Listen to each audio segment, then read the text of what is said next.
In the year 1519, Hernan Cortez arrived in Mexico with around 600 Spanish soldiers at his command.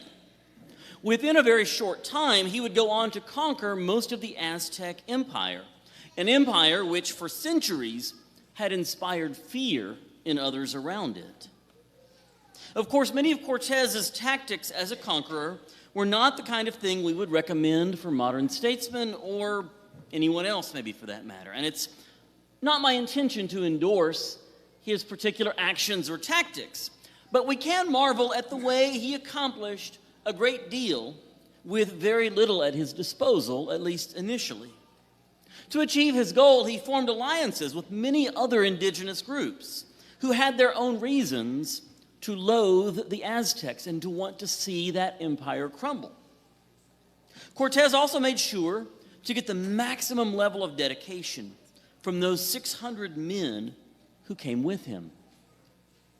After disembarking from their ships, Cortez wanted to make sure that his men knew their lives were fully intertwined with their mission. He wanted to make sure they couldn't even think about giving up and going home before the job was done. And so, before marching off to his conquest, Cortez ordered that his own ships be destroyed. He scuttled his own ships, not because he was afraid they were going to fall into enemy hands and be used against him, but simply because he wanted his soldiers to have total and complete commitment. He wanted them to know that retreat was not an option. Cortez wanted that total commitment because he knew that only a total commitment would bring about top performance from his soldiers.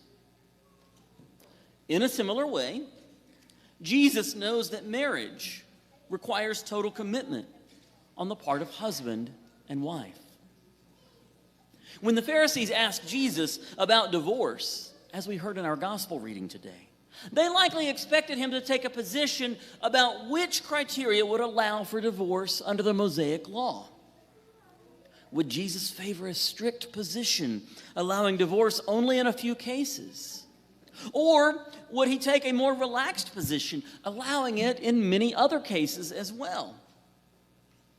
They certainly did not expect Jesus to look back to God's original plan of creation in order to describe marriage and divorce. Why is it that Jesus holds such a high standard where marriage is concerned? Does he not know that every human being is at least a little bit selfish? And that when you combine two people, each of whom is at least a little bit selfish, they will eventually get tired of one another. They will have conflicts. Doesn't he know that those conflicts will at some point make them want to get the heck out of there? Doesn't he know that men are from Mars and women are from Venus? And that the differences between men and women will inevitably lead to seeing the world differently? Yes, Jesus knows all of those things and so much more. He knows that in God's original design, man comes to recognize otherness in his wife, who is like him in so many ways, in dignity, in intelligence, in love of God. But yet she is also so very different. In the woman, man comes to understand his own limitations, to understand that he is not perfect. And likewise, in that same design, the woman comes to recognize otherness in her husband, who is like her in so many ways, but yet also so different.